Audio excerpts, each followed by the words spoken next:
ಸತ್ಯವತಿ ಹೃದಯ ನಂದನೋ ವ್ಯಾಸ ಯಸ್ಯ ಹಾಸ್ಯ ಕಮಲ ಗಲಿತಂ ವಾಂಗ್ಮಯಂ ಅಮೃತಂ ಜಗತ್ ಭುಜಗ ಭೋಗಾಭಮುದ್ಯಮ್ಯ ಹೃದಯಂ ನಿಜ ಭುಜಂ ದಕ್ಷಿಣಂ ಲಕ್ಷಣಾಢ್ಯಂ ಲಲಿತ ಮುದ್ರಿಕ್ತ ವಿಜ್ಞಾನ ಮುದ್ರಂ ಭಜ ಭಜ ಅನಂತಮಿತ್ಯಾಲಪಂತಂ ಪ್ರಣತವಾನ್ ಪ್ರಾಣಿನಾಂ ಪ್ರಾಣಭೂತಂ ಪ್ರಣತಿಭಿಃ ಪ್ರಣಯೇ ಪೂರ್ಣಬೋಧ್ ಭವದವೋಷ್ಣೇನ ತಾತಪ್ಯಮಾನಾನ್ ಭುವಿ ಪರಂ ನಾಥಂ ಅಪ್ರೇಕ್ಷಮಣಾನ್ ಭುವನಮಾನ್ಯೇನ ಚ ಅನ್ಯೇನ ದೋಷ್ಣಾ ಭವತು ಭೀರ್ಮಾ ಇತಿ ನ ಸಾಂತ್ವಯಂತಂ ಪ್ರಣತವಾನ್ ಪ್ರಾಣಿನಾಂ ಪ್ರಾಣಭೂತಂ ಪ್ರಣತಿಭಿಃ ಪ್ರಣಯೇ ಪೂರ್ಣಬೋಧಂ.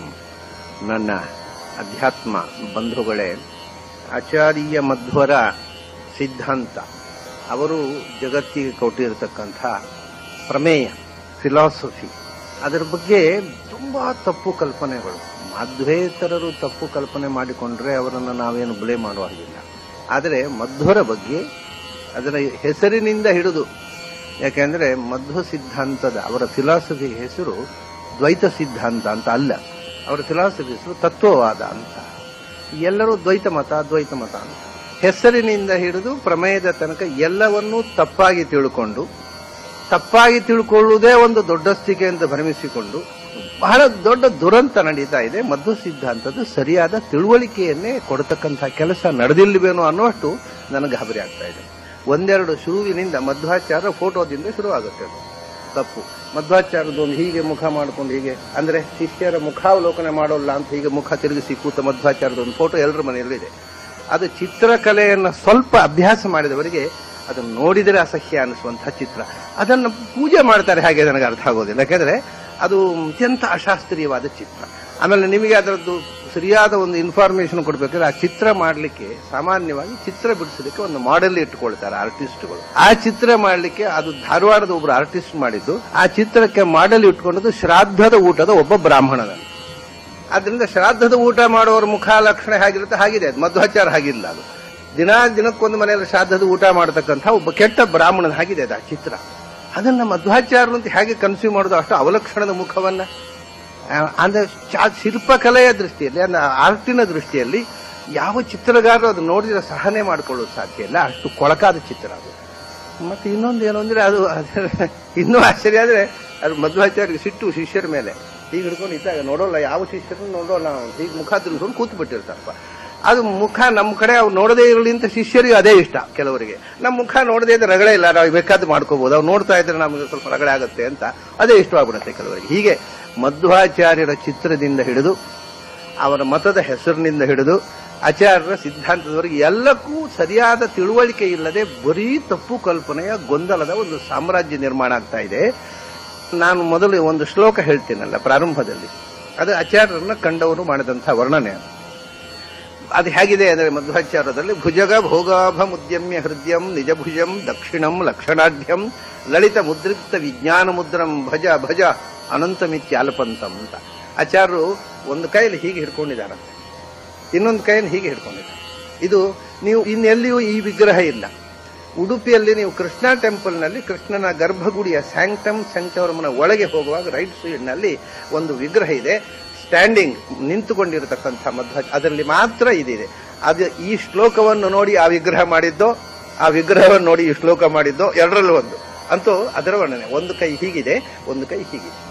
ಮತ್ತೆ ಹೆಚ್ಚಿನ ಮಧ್ವಾಚಾರ್ಯ ವಿಗ್ರಹ ಒಂದು ಕೂತ್ಕೊಂಡಿರುವಂತಹ, ನಿಂತದ್ದಿರುವುದು ಅದು ಒಂದೇ, ಕೂತ್ಕೊಂಡಿರುವಂತಹದ್ದು ಪ್ರವಚನ ಮುದ್ರೆಯಲ್ಲಿ ಹೀಗಿದೆ. ಮತ್ತೆ ಈ ಕೈಯಲ್ಲಿ ಪುಸ್ತಕ, ಇದು ಹೆಚ್ಚಾಗಿರುವಂತಹದ್ದು. ಇದೀಗ ಪಾಜಕ ಕ್ಷೇತ್ರದಲ್ಲಿ ಮಧ್ವಾಚಾರ್ಯರ ಬರ್ತ್ ಪ್ಲೇಸ್, ಅವರು ಅವತರಿಸಿದ ಜಾಗದಲ್ಲಿ ಇರತಕ್ಕಂಥ ವಿಗ್ರಹದಲ್ಲಿ, ಮತ್ತು ಮಧ್ವಾಚಾರ್ಯರು ಪ್ರವಚನ ಮಾಡ್ತಾ ಇದ್ದ ಜಾಗ ಉಂಟಲ್ಲ ಅನಂತೇಶ್ವರದಲ್ಲಿ, ಅಲ್ಲಿ ಒಂದು ಅವರು ಪ್ರವಚನ ಮಾಡ್ತಾ ಇದ್ದ ಜಾಗದಲ್ಲಿ ಒಂದು ಗುಡಿ ಇದೆ. ಆ ಗುಡಿಯ ಒಳಗೆ ಏನೂ ಇಲ್ಲ, ನೀವು ಗಮನಿಸಿದ್ದೀರೋ ಇಲ್ಲೋ, ಯಾಕಂದ್ರೆ ಒಳಗೆ ಹೋಗ್ಲಿಕ್ಕೆ ಬಿಡೋದಿಲ್ಲ. ಆ ಗುಡಿಯ ಒಳಗೆ ಮಧ್ವಾಚಾರ್ಯರ ವಿಗ್ರಹ ಇಲ್ಲ, ಸುಮ್ಮನೆ ಖಾಲಿ ಒಂದು ಹಾಸುಗಲ್ಲು ಅಷ್ಟೇ. ಅಲ್ಲಿ ಆ ಹಾಸುಗಲ್ಲಿಗೆ ಪೂಜೆ. ಅದು ಯಾಕೆ ಅಂತ ಬಹಳ ಜನರಿಗೆ ಗೊತ್ತಿಲ್ಲ.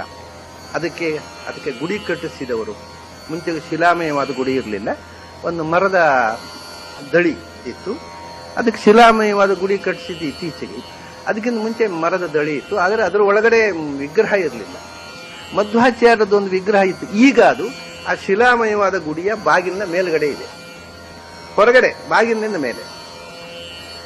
ಆ ವಿಗ್ರಹವನ್ನ ಅಲ್ಲಿ ಪ್ರತಿಷ್ಠೆ ಮಾಡಲಿಕ್ಕೆ ಅಂತ ಮಾಡಿಸಿದ್ದು ಹಿಂದೆ, ಮಧ್ವಾಚಾರ್ಯರು ವಿಗ್ರಹ ಬೇಕು ಅಂತ.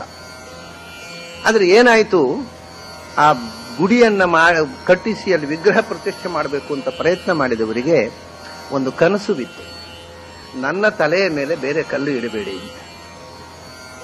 ಹಾಗಾಗಿ ಆ ವಿಗ್ರಹ ಅಲ್ಲಿ ಪ್ರತಿಷ್ಠೆ ಮಾಡಲಿಕ್ಕೆ ಮಾಡಿದ ವಿಗ್ರಹ ಹೊರಗಡೆ ಚಂದಕ್ಕೆ ಶೋ ಪೀಸ್ ಆಗಿಟ್ರು. ಅಲ್ಲಿ ಪೂಜೆ ಮಾಡುವುದು ಖಾಲಿ ಶಿಲೆಗೆ. ಅದು ಯಾಕೆಂದ್ರೆ ಅದರ ಮೇಲೆ ನೀವು ಪ್ರತಿಮೆ ಇಡಬಾರದು, ಯಾಕೆಂದ್ರೆ ಅದು ಆಚಾರ್ಯರು ಕೂತ ಕಲ್ಲು, ಸಾಕ್ಷಾತ್ ಆಚಾರ್ಯರು ಕೂತಿದ್ದ ಕಲ್ಲು, ಅವರ ಪೀಠ, ಅದಕ್ಕೆ ಪೂಜೆ ಅಷ್ಟೇ. ಅದರ ಮೇಲೆ ಇನ್ನೊಂದು ಕಲ್ಲು ಇರ್ಲಿಕ್ಕೆ ಪರ್ಮಿಷನ್ ಇಲ್ಲ. ಇವಾಗ ಕೃಷ್ಣ ಮಠದಲ್ಲಿ ಒಂದು ಸಿಂಹಾಸನ ಅಂತಿದೆ, ಸಿಂಹಾಸನ ಅಂತ, ಅದ್ರ ಪರ್ಯಾಯ ಸ್ವಾಮಿಗಳು ಮಾತ್ರ ಕೂಡುವಂತಹದ್ದು ಒಂದು ಸಂಪ್ರದಾಯ. ಅದೇನು ಸಿಂಹಾಸನ ಅಂದ್ರೆ ಅಲ್ಲಿ ವಾಸ್ತವಿಕವಾಗಿ ಈಗ ಈಗ ಯಾರು ಕೂಡಬಹುದು ಅಂತ ಕಾಣುತ್ತೆ ನನಗೆ.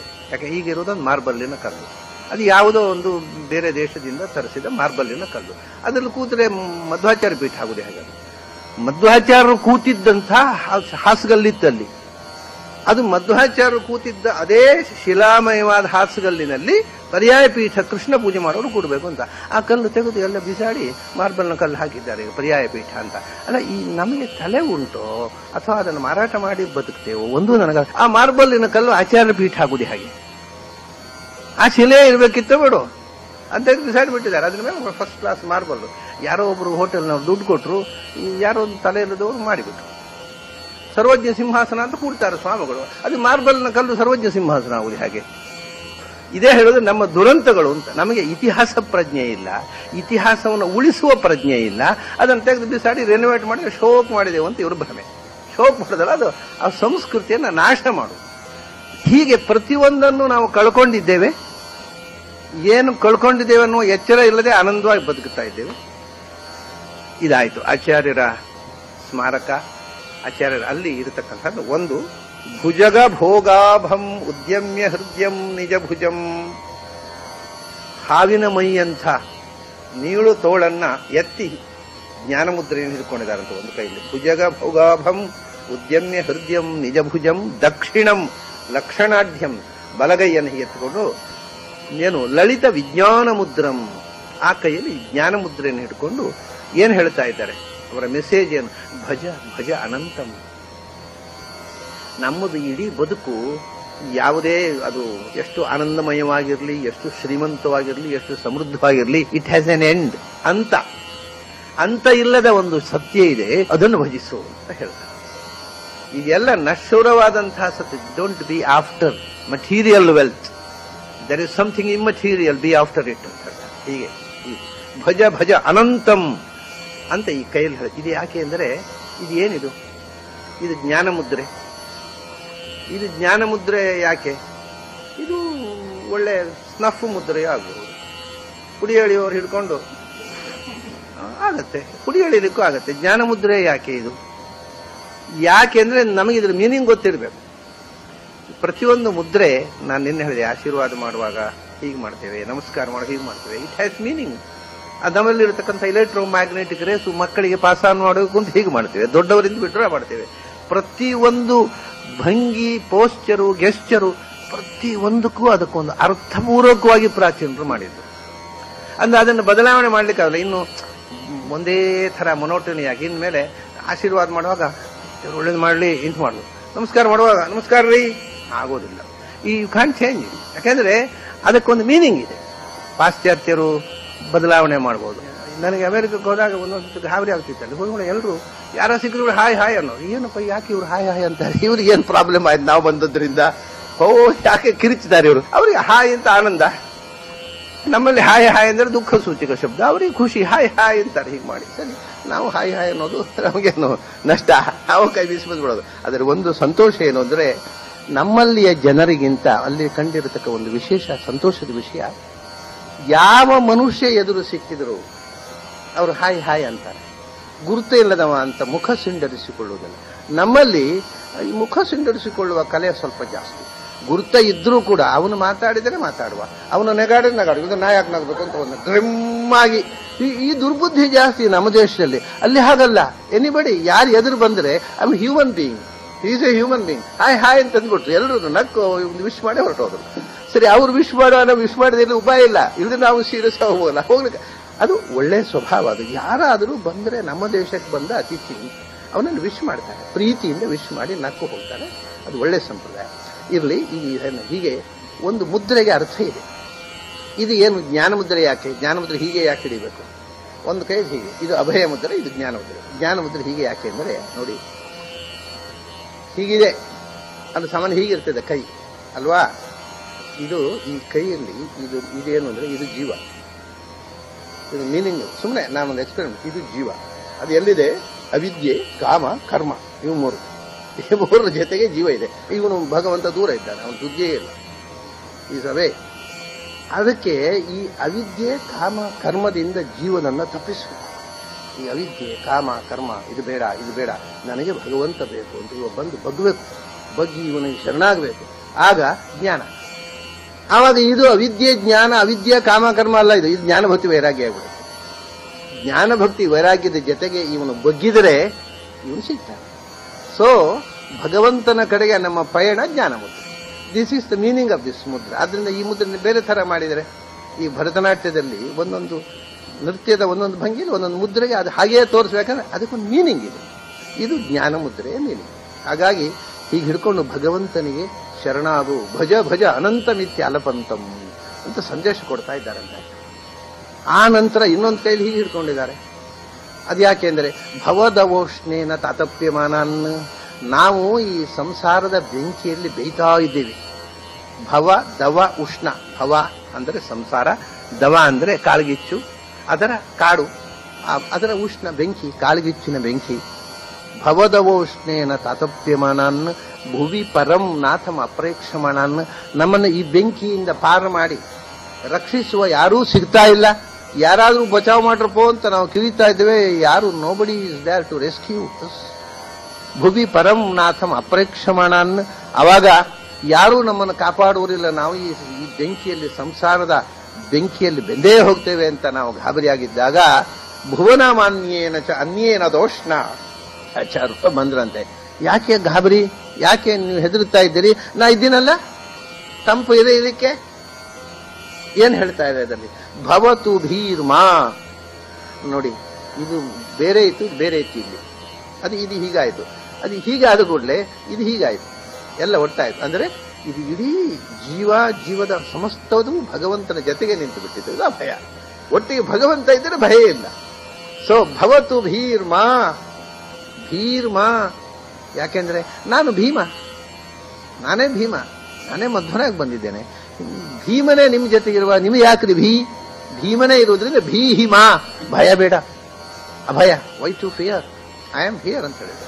ಹೆದರಬೇಡಿ, ನಿಮಗೆ ಅಭಯ ಕೊಡ್ಲಿಕ್ಕೆ, ಭಯಾತೀತವಾಗಿರತಕ್ಕಂಥ ಅನುಭವವನ್ನ, ಭಗವಂತನ ಅನುಭವ ಕೊಡ್ಲಿಕ್ಕೆ ಬಂದಿರೋದೇ ಅದಕ್ಕೋಸ್ಕರ. ಯಾಕೆಂದ್ರೆ ಅವರ ಹೆಸರೇ, ಅವರ ಆಚಾರ್ಯರಿಗೆ ಅವರ ಗುರುಗಳು, ಅಲ್ಲಿಂದ ತಪ್ಪು. ಅವರ ಗುರುಗಳ ಹೆಸರು ಅಚ್ಯುತ ಪ್ರಜ್ಞರು ಅಂತ. ಯಾರಾದ್ರೂ ಬೇಕಾದ್ರೆ ಕೇಳ್ರೆ ಅಚ್ಯುತ ಪ್ರೇಕ್ಷಾಚಾರ್ಯ ಹಾಗೊಂದು ಹೆಸರನ್ನ ಸ್ವಾಮಿಗಳೇ ಇರಲಿಲ್ಲ. ಯಾರು ಅಚ್ಯುತ ಪ್ರೇಕ್ಷಾಚಾರ್ಯ, ಪ್ರೇಕ್ಷಾಚಾರ್ಯ ಅಂತ ಯಾರು ಇರಲೇ ಇಲ್ಲ. ಅಚ್ಯುತ ಪ್ರಜ್ಞರು ಅಂತ ಅವರ ಹೆಸರು. ಅಚ್ಯುತ ಪ್ರಜ್ಞರ ಹತ್ರ ಹೋಗಿ ಆಚಾರ್ಯ ಸನ್ಯಾಸ ತಗೊಂಡು, ಯಾರೋ ಒಬ್ಬರು ತಗೋಬೇಕಲ್ಲ. ನಾವು ದೇವಲೋಕದಿಂದ ಒಂದು ವಾಯುದೇವರು ಅದನ್ನ ಸನ್ಯಾಸ ತಗೊಳ್ಳಲ್ಲ ಅಂತ ಕೂತ್ಕೊಳ್ಳಿಕ್ಕಾಗುತ್ತೆ. ಲೋಕದ ರೂಢಿ ಅಂತ ಸನ್ಯಾಸ ತಗೋಬೇಕು. ಸನ್ಯಾಸ ತಗೊಂಡ್ರು. ಸನ್ಯಾಸ ತಗೊಂಡು ಅಚ್ಯುತ ಪ್ರಜ್ಞರ ಹತ್ರ. ಅಚ್ಯುತ ಪ್ರಜ್ಞರು ಸನ್ಯಾಸ ಕೊಟ್ಟು ಇವ್ರಿಗೆ ಪೂರ್ಣ ಪ್ರಜ್ಞಾ ಅಂತ ಹೆಸರು ಕೊಟ್ಟರು. ಸಾಮಾನ್ಯ ಒಂದು ಹೆಸರಿನಲ್ಲಿ ಆ ಶಬ್ದ ಕಂಟಿನ್ಯೂ ಆಗುತ್ತೆ. ಹಾಗೆಯೇ ಸುಮಾರಾಗಿ ಒಂದು ವಿದ್ಯಾ ಅಂತಿದ್ರೆ ಅವರು ವಿದ್ಯಾಧೀಶ ಅಂತ ಬಂದ್ರೆ ವಿದ್ಯಾಧೀಶ ಆದ್ಮೇಲೆ ಮತ್ತೊಬ್ರು ವಿದ್ಯೇಶ ಅಂತಾರೆ, ವಿದ್ಯಾನಾಥ ಅಂತಾರೆ, ವಿದ್ಯಾಪೂರ್ಣ ಅಂತಾರೆ. ಯಾವುದೋ ಒಂದು ಶಬ್ದ ಹೆಸರಿನಲ್ಲಿ ಸುಮಾರಾಗಿ. ಹಾಗೆ ಇವರಿಗೆ ಪ್ರಜ್ಞಾ ಕಂಟಿನ್ಯೂ ಆಯ್ತು. ಅದ್ರ ಮೊದಲು ಸತ್ಯಪ್ರಜ್ಞಾ ಇತ್ತು, ಪ್ರಾಜ್ಞಾ ತೀರ್ಥರಿದ್ರು. ಹಾಗೆ ಇವರಿಗೆ ಅಚ್ಯುತ ಪ್ರಜ್ಞಾ ಆಯಿತು, ಇವರಿಗೆ ಪೂರ್ಣ ಪ್ರಜ್ಞಾ ಅಂತ ಹೆಸರಿತ್ತು. ಅದು ಆಚಾರ್ಯರು ಮಾತ್ರ ಮುಂದುವರಿಸಲಿಲ್ಲ ಅದನ್ನ. ಯಾಕಂದ್ರೆ ಅವ್ರು ತುಂಬಾ ಕ್ರಿಯೇಟಿವಿಟಿಯ ಮನುಷ್ಯ. ಅವರು ಒಬ್ರು ಮಾಡಿದ್ದನ್ನು ಕಾಪಿ ಮಾಡಿಯೇ ಗೊತ್ತಿಲ್ಲ ಆಚಾರ್ಯರಿಗೆ. ಹೆಸರಿನಲ್ಲಿ ಕೂಡ ಅವರೊಬ್ಬರನ್ನು ಕಾಪಿ ಮಾಡಲಿಲ್ಲ, ಅವ್ರು ಬೇರೆ ಹೆಸರು. ಸರ್, ಅಚ್ಯುತ ಪ್ರಜ್ಞರು ಆಶ್ರಮ ಕೊಟ್ಟು ಈ ಹುಡುಗನಿಗೆ ಪೂರ್ಣ ಪ್ರಜ್ಞಾ ಅಂತ ಹೆಸರು ಕೊಟ್ಟರು. ಪೂರ್ಣ ಪ್ರಜ್ಞಾ ಅನ್ನೋದು ಅವರಿಗೆ ಆಶ್ರಮ ನಾಮಧೇಯ. ಹಿಂದಿನ ಕಾಲದಲ್ಲಿ ಸ್ವಾಮಿಗಳಿಗೆ ಎರಡು ಹೆಸರು ಇರ್ತಿತ್ತು. ಒಂದು ಆಶ್ರಮದ ಹೆಸರು, ಅದರಲ್ಲಿ ತೀರ್ಥ ಇಲ್ಲ. ಬರೇ ಪೂರ್ಣಪ್ರಜ್ಞೆ ತೀರ್ಥರು ಅಂತ ಯಾರು ಹೇಳೋದಿಲ್ಲ. ಅಚ್ಯುತ ಪ್ರಜ್ಞೆ ತೀರ್ಥರು ಅಂತ ಹೇಳೋದಿಲ್ಲ. ಅಚ್ಯುತ ಪ್ರಜ್ಞರು ಪೂರ್ಣಪ್ರಜ್ಞರು. ಆಶ್ರಮ ಆದಾಗ ಹೆಸರು ಉಂಟಲ್ಲ, ಅದಕ್ಕೆ ತೀರ್ಥನಾಮ ಕೊಡ್ಲಿಕ್ಕಿಲ್ಲ. ಆಮೇಲೆ ಅವರಿಗೆ ಪಟ್ಟಾಭಿಷೇಕ ಮಾಡ್ತಾರೆ ವೇದಾಂತ ಸಾಮ್ರಾಜ್ಯದಲ್ಲಿ. ಇನ್ನು ಮುಂದೆ ನಿನ್ನ ಸಾಮ್ರಾಜ್ಯ, ಫಿಲಾಸಫಿಯೇ ನಿನ್ನ ಸಾಮ್ರಾಜ್ಯ, ಅದನ್ನು ನೀನೇ ಸಮ್ರಾಟ್, ಜ್ಞಾನ ಪ್ರಸಾರ ಮಾಡುವಂತ. ಆ ವೇದಾಂತ ಸಾಮ್ರಾಜ್ಯದಲ್ಲಿ ಪಟ್ಟಾಭಿಷೇಕ ಮಾಡಿದಾಗ ಅವರಿಗೆ, ಆ ತೀರ್ಥಾಭಿಷೇಕ ಮಾಡಿದಾಗ ತೀರ್ಥ ಹೆಸರು ಸೇರುತ್ತೆ. ಆದ್ದರಿಂದ ಬಿಡಿ ಸನ್ಯಾಸಿಗಳಿಗೆ ತೀರ್ಥ ಶಬ್ದ ಇಲ್ಲ. ಅವರು ಪಟ್ಟಾಭಿಷೇಕ ಆಗಬೇಕು ಒಂದು ಸಾಮ್ರಾಜ್ಯದಲ್ಲಿ. ಆಗ ಇವರಿಗೆ ಪಟ್ಟಾಭಿಷೇಕ ಮಾಡಿದಾಗ ಅಚ್ಯುತ ಪ್ರಜ್ಞರಿಟ್ಟ ಹೆಸರು ಆನಂದ ತೀರ್ಥ. ಅವರ ಆಶ್ರಮ ಆದಾಗ ಇಟ್ಟ ಹೆಸರು ಪೂರ್ಣ ಪ್ರಜ್ಞ. ಆಮೇಲೆ ವೇದಾಂತ ಸಾಮ್ರಾಜ್ಯದಲ್ಲಿ ಪಟ್ಟಾಭಿಷೇಕ ಮಾಡಿದ್ರು. ಪಟ್ಟಾಭಿಷೇಕ ಮಾಡಿದ್ದು ಅಚ್ಯುತ ಪ್ರಜ್ಞರು ತನ್ನ ಮಠದ ಸಕ್ಸೆಸರು ಅಂತ. ಆಚಾರ್ಯರು ನಿಮ್ಮ ಮಠದ ಸಕ್ಸೆಸರ್ ಅಲ್ಲ, ನಾನು ವಿಶ್ವದ ಸಕ್ಸೆಸರ್ ಅಂತ ಅದನ್ನ ಎಲ್ಲವನ್ನು ತೊರೆದು ಹೊರಟೋಗ್ಬಿಟ್ರು. ಅದೇ ಆನಂದ ತೀರ್ಥ ಅಂತ ಆವಾಗ ಹೆಸರಿಟ್ರು. ಹಾಗಾಗಿ ಆಚಾರ್ಯರದು ಆಶ್ರಮಕ್ಕಿಂತ ಮೊದಲು ತಂದೆ ಇಟ್ಟ ಹೆಸರು ವಾಸುದೇವ, ಆಶ್ರಮದಿಂದ ಬಂದ ಹೆಸರು ಪೂರ್ಣಪ್ರಜ್ಞ, ಪಟ್ಟಾಭಿಷೇಕದಲ್ಲಿ ಬಂದ ಹೆಸರು ಆನಂದ ತೀರ್ಥ. ಆಚಾರ್ಯರು ತಾನೇ ಇಟ್ಟುಕೊಂಡ ಪೆನ್ ನೇಮು ಮಧ್ವ. ಅದು ಯಾರು ಅವರಿಗೆ ನಾಮಕರಣ ಮಾಡಿದಿಲ್ಲ, ಅದು ಅವರೇ ಇಟ್ಟುಕೊಂಡದ್ದು. ಅವರು ಡಿಕ್ಲೇರ್ ಮಾಡಿದರು, ನನ್ನ ಹೆಸರು ವೇದದಲ್ಲಿದೆ ಅಂತ. ಮಧ್ವ ಆಧವೇ ಗುಹಾ ಸಂತಂ ಮಾತರಿಶ್ವಾ ಮಥಾಯತಿ. ಗುಹೆಯಲ್ಲಿ ಗೂಢವಾಗಿರತಕ್ಕಂಥ ಭಗವಂತನ ಮಹಿಮೆಯನ್ನ ಮಧ್ವ ಅದನ್ನ ಮಥನ ಮಾಡಿ ಜಗತ್ತಿಗೆ ಕೊಡ್ತಾನೆ ಅಂತ ಋಗ್ವೇದದಲ್ಲಿ ಇದೆ. ಅದು ನಾನೇ ಅಂತ. ಅದರಿಂದ it is A Vedic name, ನನ್ನ ಪೆನ್ನೇಮ್ ಅದು. ಇನ್ನೊಂದು ತಮಾಷೆ ಏನು ಅಂದ್ರೆ, ಮಧ್ವ ಅಂದ್ರೆ ಏನು ಗೊತ್ತಾ? ಮಧು ಅಂದ್ರೆ ಆನಂದ. ಮಧು ಅನ್ನೋದಕ್ಕೆ ಸಂಸ್ಥೆಯಲ್ಲಿ ಆನಂದ ಅಂತ ಅರ್ಥ. ಬೊಮ್ಮ ಅಂದ್ರೆ ಜ್ಞಾನಪ್ರದವಾದ ಶಾಸ್ತ್ರ ತೀರ್ಥ. ಮಧ್ವ ಅಂದ್ರೆ ಆನಂದ ತೀರ್ಥ ಅಂದ್ರೆ ಒಂದೇ ಪರ್ಯಾಯ ಶಬ್ದಗಳು. ಮಧು ಅಂದ್ರೆ ಆನಂದ, ವಾ ಅಂದ್ರೆ ತೀರ್ಥ. ತೀರ್ಥ ಅಂದ್ರೆ ಶಾಸ್ತ್ರ, ವಾ ಅಂದ್ರೆ ಶಾಸ್ತ್ರ, ಮಮ್ ಅಂದ್ರೆ ಜ್ಞಾನ ಸಾಧನವಾದ ಶಾಸ್ತ್ರ. ಆದ್ರಿಂದ ಮಧು ವಾ becomes Madhva, that is Ananda Tirtha. So Ananda Tirtha ಅಂತ ಹೆಸರಿಟ್ಟದ್ದು ಗೊತ್ತಿಲ್ಲದೆ ಇಟ್ಟದ್ದು ಅಚ್ಯುತ ಪ್ರಜ್ಞರು. ಅದು ಹೇಳಿದ್ರು, ಅದು ಪೂರ್ಣ ಪ್ರಜ್ಞಾ ಅಂತ ಇಟ್ರು, ಅದು ಗೊತ್ತಿಲ್ಲದೆ ಇಟ್ಟದ್ದು. ಮಧ್ವ ಅನ್ನೋದ್ರ ಟ್ರಾನ್ಸ್ಲೇಷನ್ ಆನಂದ ತೀರ್ಥ. ದಶಪ್ರಮತಿಂ ಜನಯಂತ ಯೋಷಣ ಅಂತ ದಶಪ್ರಮತಿ ಅಂತ ಋಗ್ವೇದದಲ್ಲಿ ಆ ಸೂಕ್ತದಲ್ಲಿದೆ. ಅದರಲ್ಲಿ ಅನುವಾದ ಪೂರ್ಣ ಪ್ರಜ್ಞೆ. ಗೊತ್ತಿಲ್ಲದೆ ಇಟ್ಟ ಹೆಸರು, ಆದರೆ ಪೂರ್ತಿ ವೇದಿಕಾಗಿ ಬಂದುಬಿಟ್ಟಿದೆ. ದಶಪ್ರಮತಿ ಅನ್ನೋದು ಬಹಳ ಒಂದು ಅಪೂರ್ವವಾದ ಶಬ್ದ. ಇಡೀ ವೇದದಲ್ಲಿ, ಇಡೀ ವೈದಿಕ ಸಾಹಿತ್ಯದಲ್ಲಿ, ಋಗ್ವೇದ, ಯಜುರ್ವೇದ, ಸಾಮವೇದ, ಅಥರ್ವೇದ, ಸಮಸ್ತ ವೈದಿಕ ಸಾಹಿತ್ಯದಲ್ಲಿ ಒಂದೇ ಶಬ್ದ ಪ್ರಯೋಗ ಅದು ಈ ವಾಯು ಸೂಕ್ತದಲ್ಲಿ. ಇನ್ನು ಎಲ್ಲಿಯೂ ದಶಪ್ರಮತಿ ಅನ್ನೋ ಶಬ್ದವೇ ಇಲ್ಲ ವೇದದಲ್ಲಿ. ಅದು ಒಂದೇ ಸರ್ತಿ ಬರುವುದು. ದಶಪ್ರಮತಿಂ ಜನಯಂತ ಯೋಷಣ. ಹೆಣ್ಮಕ್ಕಳು ಅಲ್ಲಿ ಏನಿದೆ, ಹೆಂಗಸರು ದಶಪ್ರಮತಿಯನ್ನು ಹೆತ್ತರು ಅಂತ. ಅದು ಏನಂತ ಅರ್ಥ? ಯಾಕಂದ್ರೆ ಎಷ್ಟು ಜನ ಒಮ್ಮೆಗೆ ಹೆರುವುದು? ಒಬ್ಬರೇ ಒಂದು ಮಗುನ ಹೆರ್ಬೋದು, ಎಲ್ಲರೂ ಒಟ್ಟಿಗೆ ಹೆರುವುದು ಹೇಗೆ? ಹೆಂಗಸರು. ಯೋಷಣ ಅಂದ್ರೆ ಹೆಂಗಸರು, ಬಹುವಚನ ಇದೆ. ಯೋಷ ಅಂದ್ರೆ ಹೆಂಗಸರು, ಯೋಷಣ ಅಂದ್ರೆ ಬಹುವಚನ. ಯೋಷಣ ಹೆಂಗಸರು ದಶಪ್ರಮತಿಯನ್ನು ಹೆತ್ತರು. ಅವ್ರು ಎಷ್ಟು ಜನ ಹೆರೋದು ಒಂದು ಮಗುವನ್ನ? So it's a mistake expression. ಯೋಷಣ ಅಂದ್ರೆ ವೇದಾಭಿಮಾನಿಗಳು, ವೇದಗಳು, ವೇದಮಾತೆಯರು ತಮ್ಮ ಅರ್ಥದ ಅಭಿವ್ಯಕ್ತಿಗೋಸ್ಕರ ಆಚಾರ್ಯರನ್ನ ಭೂಮಿಗೆ ಬರುವಂತೆ ಮಾಡಿದರು ಅಂತ ಅರ್ಥ ಅದಕ್ಕೆ. ಅವರು ದಶ ಅಂದ್ರೆ ಏನು ಗೊತ್ತಾ? ಸಂಸ್ಕೃತದಲ್ಲಿ ದಶ ಅಂದ್ರೆ ತುಂಬ ಅಂತ. ತುಂಬು, ತುಂಬಿದ, ತುಂಬಿ ತುಳುಕುವ. ದಶ ಅಂದ್ರೆ 10 ಅಲ್ಲ. ಈಗ ನಮ್ಮಲ್ಲಿ ಕನ್ನಡದಲ್ಲಿ ಉಂಟಿದು ಈ ಸಂಸ್ಕೃತಿಯಿಂದ.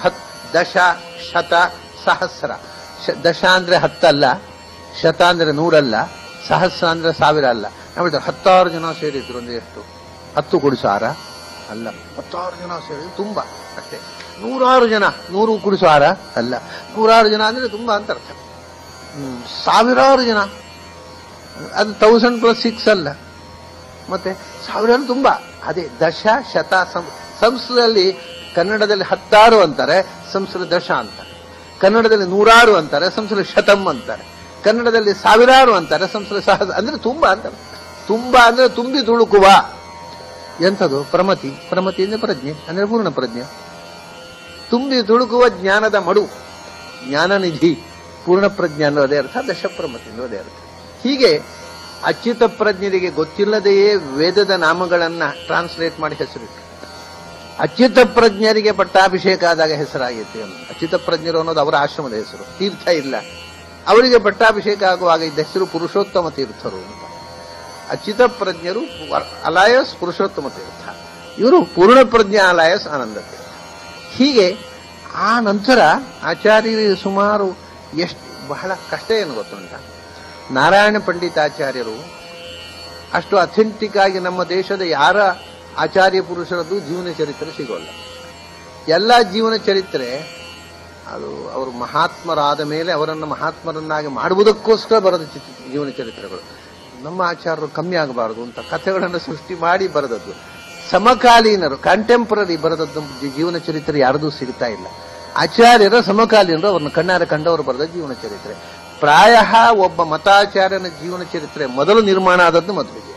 ಅದನ್ನು ನೋಡಿ ಉಳಿದ ಮತಾಚಾರಗಳೇ ನಮ್ಮ ಆಚಾರದಿಲ್ಲ ಅಂತ ಆಯ್ತಲ್ಲಪ್ಪ ಬುರಿಯೋಣ ಅಂತ ಬರೆದ್ರು. ಆಮೇಲೆ ಬರೆಯುವಾಗ ಇದಕ್ಕಿಂತ ಜಾಸ್ತಿ ಪವಾಡ ಇರಬೇಕು, ಕಮ್ಮಿ ಇರಬಾರ್ದು ಅಂತ ಸೇರಿಸಿರ್ಬೇಕಾಗುತ್ತೆ. ಆದ್ರೆ ಅಥೆಂಟಿಕ್ ಆದಂತಹ ಮಧ್ವವಿಜಯ ಎಲ್ಲಾ ಮುಂದಿನ ಬಯೋಗ್ರಫರ್ಸ್ಗೆ ಸಂಸ್ಕೃತದಲ್ಲೇ ಬಯೋಗ್ರಫಿ ಬರುವುದಕ್ಕೆ ಒಂದು ಪ್ರಚೋದನೆ ಮಾಡಿತು, ಮಾರ್ಗದರ್ಶನ ಮಾಡಿದ ಗ್ರಂಥ. ಆದರೆ ಅವರು ಒಮ್ಮೊಮ್ಮೆ ಮಧ್ವವಿಜಯ ಓದುವಾಗ ಸಿಟ್ಟು ಬರುತ್ತೆ ನನಗೆ. ಯಾಕಂದ್ರೆ ನಮ್ಮನ್ನು ಇಷ್ಟು ಅಜ್ಞಾನದಲ್ಲಿ ಹಾಕಿಬಿಟ್ರಲ್ಲ ಅಂತ ಸಿಟ್ಟು. ಮಧ್ವಾಚಾರ್ಯರ ತಂದೆ ತಾಯಿಯ ಹೆಸರೇನು ಅಂತ ಹೇಳೋದಿಲ್ಲ ಅವರು. ಎಲ್ಲ ಭಟ್ರು ಅಲ್ಲ, ಭಟ್ರು ಮಗ ಅಂದ್ರೆ ಏನ್ ತಿಳ್ಕೋಬೇಕು? ಮಧ್ವಾಚಾರ್ಯ ತಂದೆ ಹೆಸರು ಭಟ್ರು. ಯಾವ ಭಟ್ರು ಅವರು ಯಾರಿಗೂ ಗೊತ್ತು? ಅವ್ರ ಹೆಸರೇ ಇಲ್ಲ, ತಾಯಿ ಗೊತ್ತಿಲ್ಲ, ತಂದೆ ತಾಯಿಯ ಹೆಸರನ್ನೇ ಹೇಳೋದಿಲ್ಲ ಅವರು. ಅವರು ಭಟ್ರು, ಇವರು ಭಟ್ರ ಹೆಂಡತಿ ಅಷ್ಟೇ ಗೊತ್ತಿರೋದು. ಒಬ್ರು ಭಟ್ರು ಇದ್ರು 13 ವರ್ಷದಲ್ಲಿ, ಅವರಿಬ್ರು ಹೆಂಡತಿ ಇದ್ರು, ಅವ್ರಿಗೂ ಮಗು ಹುಟ್ಟಿದ್ರು, ಅದು ಮಧ್ವಾಚಾರ್ಯ. ಇಷ್ಟೇ ವಿಷಯ. ಅದು ಭಟ್ರು ಯಾರು, ಭಟ್ರು ಹೆಂಡತಿ ಹೆಸರು ಏನೇನೂ ಹೇಳೋದಿಲ್ಲ. ಆ ನಂತರ ಏನು ವೇದವತಿ ಅಂತ ಆಕೆ ಹೆಸರು, ನಾರಾಯಣ ಭಟ್ರು ಅಂತವರ ಹೆಸರು, ಇದೆಲ್ಲ ಅನಂತರದ ಪಂಡಿತರ ಊಹೆಗಳು ಹೊರತು ಅವರು ಅಧಿಕೃತವಾಗಿ ನಾರಾಯಣ ಪಂಡಿತರು ಏನೂ ಹೇಳೋದಿಲ್ಲ. ಇಂಥ ಅನೇಕ ಮಧ್ವಾಚಾರ್ಯರು ಹುಟ್ಟಿದ್ದು ಯಾವಾಗ, ಅವರ ಅವತಾರ ಆದ ದಿನ ಒಂದು ಜಾತಕ ಮಾಡ್ಬೋದಿತ್ತು. ಯಾವ ಇಸ್ವಿ ಬೇಡ, ಇಸ್ವಿ ಹೇಳೋದು ಬೇಡ. ಅವರು ಶಾಲಿವಾಹನ ಶಕ, ಒಂದು ಸಂವತ್ಸರ ಯಾವ್ದಾ ಹೇಳ್ಬೋದಲ್ಲ. ಎಷ್ಟು ವರ್ಷ ಭೂಮಿಯಲ್ಲಿದ್ದರು ಒಂದು ಸಂಗತಿ ಹೇಳೋದಿಲ್ಲ ಅವರು. ಅವರ ಅವತಾರ ಆದದ್ದು, ಆಚಾರ್ಯರು ಅವತರಿಸಿದ ದಿನ ಯಾವುದು ಇವತ್ತಿಗೂ ಅದು ಡೌಟ್ಗಳು. ಕೆಲವರು ವಿಜಯದಶಮಿ ದಿವಸ ಅಂತ ಅನ್ನೋದು, ಕೆಲವರು ರಸಸಪ್ತಮಿ ದಿವಸ ಅಂತ, ಯಾವತ್ತು ಅಂತ ಖಚಿತವಾಗಿ ಗೊತ್ತಿಲ್ಲ. ಒಂದು ಮಾತ್ರ ಖಚಿತವಾಗಿ ಗೊತ್ತಿರೋದು, ಆಚಾರ್ಯರು ನಮ್ಮನ್ನ ಬಿಟ್ಟು ಹೋದದ್ದು, ಅದನ್ನು ರಗಳೆ ಹೋಯ್ತು ಅಂತ ನೆನಪಿಟ್ಕೊಂಡಿದ್ದಾರೆ ಮಧ್ವನವಮಿ. ಉಳಿದದ್ದು ಯಾವುದೂ ನೆನಪಿಲ್ಲ ನಮ್ಮ ಜನ. ಆಚಾರ್ಯರು ಇಲ್ಲಿಂದ ಹೊರಟು ಹೋದರು, ಉಡುಪಿಯಿಂದ ಯಾರನ್ನೂ ಕರ್ಕೊಳ್ಳದೆ ಏಕಾಕಿಯಾಗಿ ತಿಂಗಳಾಬ್ದೆ ಮಾಘ ಶುದ್ಧ ನವಮ್ಯಾಂ ಬದುರಿಂ ಯಯೌ. ಅದು ಒಂದು ಮಾತ್ರ ಮಧ್ವನವಮಿ ಆಚಾರ್ಯರು ನಮ್ಮನ್ನ ಬಿಟ್ಟು ಎಂದೆಂದಿಗೂ ತೊರೆದು ಹೋದ ದಿವಸ. ಅದು ಬಿಟ್ರೆ ಉಳಿದ ಯಾವ ಪರ್ಟಿಕ್ಯುಲರ್ಸು ಗೊತ್ತಿಲ್ಲ ಆಚಾರ್ಯರ. ಅಂದ್ರೆ ನಿಮಗೆ ಡೇಟ್ ವೈಸ್ ಆಗಿ ಇಂತಿಂಥ ಇಸ್ವಿ ಇಂಥ ಎಲ್ಲವೂ ಹೈಪೋಥಿಸಿಸ್, ವಿಮರ್ಶಕರ ಊಹೆಯಿಂದ ಸುಮಾರಾಗಿ ಹೀಗೆ ಆಗಿರಬಹುದು ಅಂತ ಹೇಳಿ ಸುಮಾರಾಗಿ ಇವತ್ತು ಎಲ್ಲರೂ ಒಪ್ಪತಕ್ಕಂಥ ಒಂದು ಕಾಲ ಅಂದ್ರೆ 1238ನೇ ಇಸ್ವಿ ಆಚಾರ್ಯ ಅವತರಿಸಿದ್ದು ಅಂತ. ಆದರೆ ಆಚಾರ್ಯರು ಒಂದು ಮಾತು ಹೇಳ್ತಾರೆ ಮಹಾಭಾರತಾತ್ಮನೇಯದಲ್ಲಿ, ಚತುಸ್ಸಹಸ್ರೇ ತ್ರಿಶತೋತ್ತರೇ ಗತೆ ಸಂವತ್ಸರಾಣ ಅಂತೂ ಕಲವು ಪೃಥಿವ್ಯಾಂ ಜಾತಃ ಪುನರ್ವಿಪ್ರತನೋಸ್ಸ ಭೀಮಃ ದೈತ್ಯೈರ್ನಿಗೂಢಂ ಹರಿತತ್ವಮಾಹ. ಕಲಿಗತಾಬ್ದ 4300 ವರ್ಷಗಳು ಕಲಿಯುಗದಲ್ಲಿ ಸಂದಾಗ ಭೀಮ ಮತ್ತೆ ಮಧ್ವನಾಗಿ ಹುಟ್ಟಿ ಬಂದ ಅಂತ ಆ ಶ್ಲೋಕದ ಅರ್ಥ. 4300 ಕಲಿಗತಾಬ್ದ ಅಂದರೆ corresponding year in according to anno Domini AD 1199 ಆಗುತ್ತೆ. 1238 ಅಲ್ಲ, 1199. ಹಾಗಾಗಿ ಎರಡು ಥರವಾದ, ಕೆಲವರು 1199ಕ್ಕೆ ಆಚಾರ್ಯರು ಅವತರಿಸಿದ್ದು ಅಂತ, ಕೆಲವರು 1238 ಅಂತ. 1238 ಅನ್ನುವ ಪಕ್ಷದವನು ನಾನು. ಯಾಕೆಂದ್ರೆ ಅನೇಕ ಬೇರೆ ಘಟನೆಗಳಿಗೆ ಹೊಂದಿಕೆ ಆಗಿತ್ತು 1238. ಆಚಾರ್ಯರು 4300 ವರ್ಷ ಕಳೆದ ಮೇಲೆ ಅಂತ ಹೇಳಿದ್ದಾರೆ. 4300 ವರ್ಷ ಕಳೆದ ನೆಕ್ಸ್ಟ್ ಮೊಮೆಂಟ್ ನಲ್ಲಿ ಅಂತ ಹೇಳಿದ್ದಾರೋ ಚಿಲ್ಲರೆ ಬಿಟ್ಟಿದ್ದಾರೆ. 4339 ಕಲಿಗತಾಬ್ದ, ಆ ಚಿಲ್ಲರೆ ವರ್ಷಗಳನ್ನು ಬಿಟ್ಟು ಇಡೀ ರೌಂಡ್ ಫಿಗರ್ ಮಾಡಿ ಹೇಳಿದ್ದಾರೆ ಅಷ್ಟೇ. ಆಚಾರ್ಯ 4339 ವರ್ಷಗಳು ಕಳೆದ ಮೇಲೆ ಆಚಾರ್ಯರು ಭೂಮಿಯಲ್ಲಿ ಅವತರಿಸಿದ್ದು 1238 ಆಗುತ್ತೆ. 1199 ಅಲ್ಲ, 30 ಪ್ಲಸ್ 39, 1238. 1230 ಆಮೇಲೆ ಆಚಾರ್ಯರು ಭೂಮಿಯಲ್ಲಿ 79 ವರ್ಷಗಳ ಕಾಲ ಇದ್ದದ್ದು ಅನ್ನೋದು ಐತಿಹ್ಯ. ಅದಕ್ಕೆ ಡಾಕ್ಯುಮೆಂಟ್ ಏನಿಲ್ಲ, ಅವರ ಬಯೋಗ್ರಫಿಯಲ್ಲಿ ಹೇಳುವುದಿಲ್ಲ ನಾರಾಯಣ ಪಂಡಿತರು.